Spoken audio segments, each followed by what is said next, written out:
আমরা কেউ ক্রিমিনাল না, আমাদের এফডিসিটা সবসময় জমজমাট থাকবে। আমাদের শিল্পীদের তো আসলে কাশি দিলেও দোষ। এটা যারা বোঝার তারা বুঝে নিয়েছে যে আমি এটা কাকে উদ্দেশ্য করে বা কেন দিয়েছি।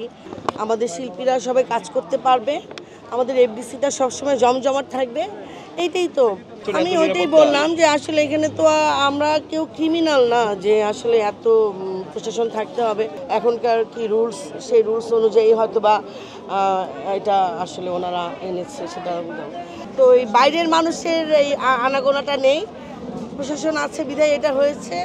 আর প্রশাসন থাকাটা তো আমাদের জন্য আরও বেশি ভালো লাগা কাজ করে, মনে হয় যে ওনারা আছে, আমরা নিরাপত্তা আছি।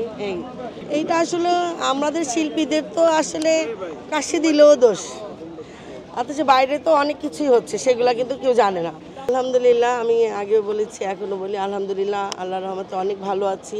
এমনিতে কাজ না করি কিন্তু সবসময় আমি এটা তো আমার একটা পরিবার, ফিল্মটা তো আমার একটা পরিবার, সবার সাথেই সবসময় যোগাযোগ হয়। এই সবসময় যোগাযোগ হয় বলেই তো এখনও এই যে আসা যাওয়াটা করি।